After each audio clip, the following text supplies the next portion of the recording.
So, good day. My name is Rosette J. Ventura.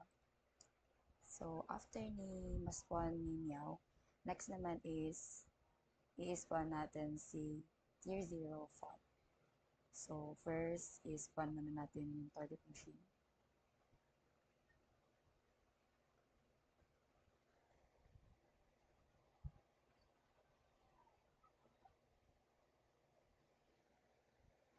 Antayin lang natin.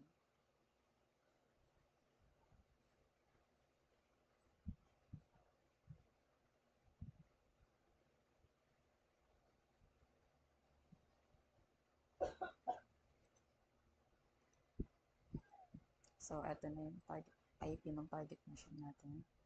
So, task 1. What does the three-letter acronym FTP stand for? So, FTP stands for File Transfer Protocol.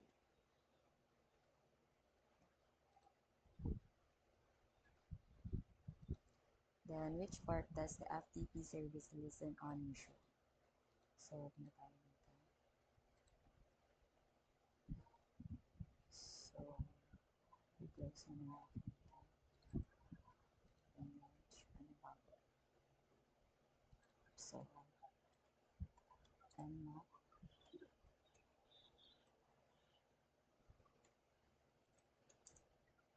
Then, IP.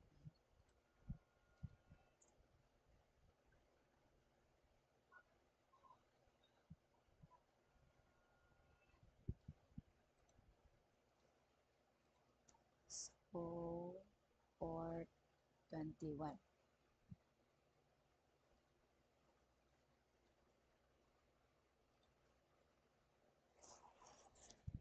Next, FTP sends data in the tier without any encryption. What acronyms used for a latter protocol designed to provide similar functionality to FTP but securely as an extension of the SSH protocol? So, SFTP.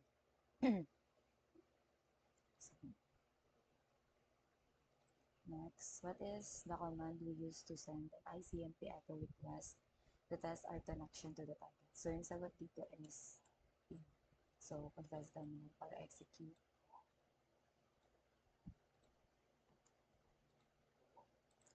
So, ping. Paste natin. So, meron silang connection. We'll see. So, ping. Submit. Number 5.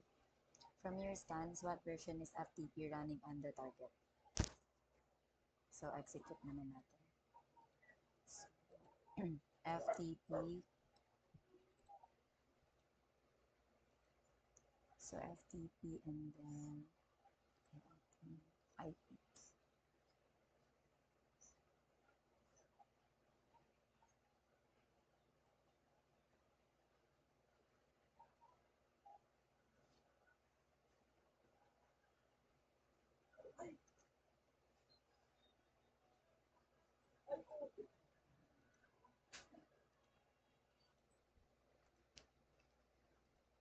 So, sagot. So, ito.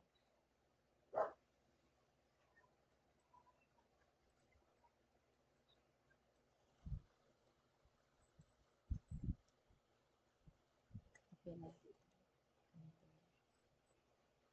Oops.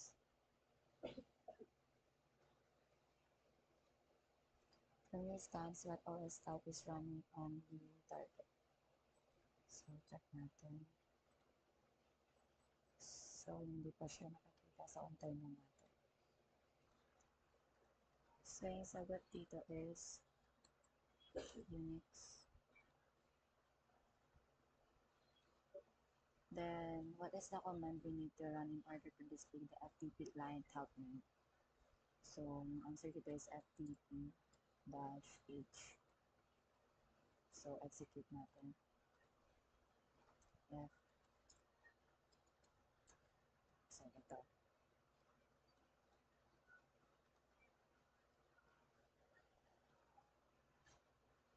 What is username that is used over FTP when you want to log in without having an account?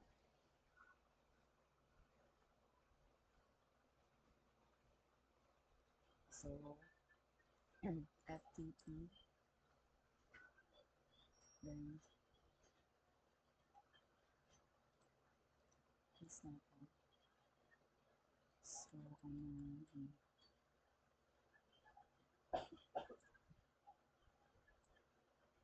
so anonymous. So answer dito is anonymous.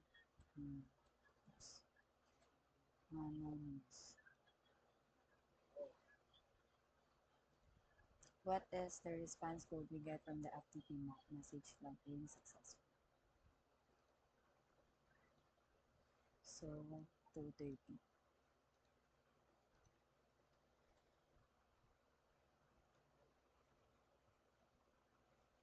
There are a couple of commands we can get to list the files and directories available on the FTP server. One is dir. What is the other? That is a common way to list files on the Linux system. So yung answer dito is ls, pero execute natin siya. So ls. So ito. Ito yung kailangan natin.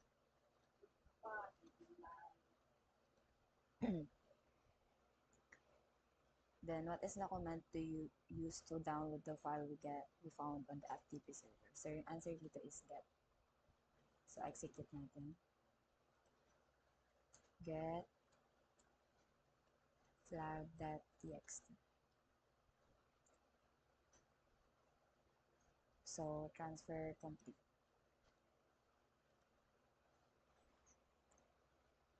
Then check natin yung flag. Click tayo dito. So exit tayo dito. Clear muna natin. Then ls. So dito. So using cat command, cat flag.txt. So ito yung kailangan natin. So copy. Then paste natin. Then submit flag.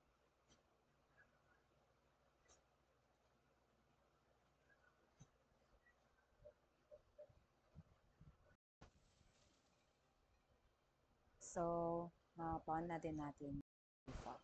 Yan lang. Thank you.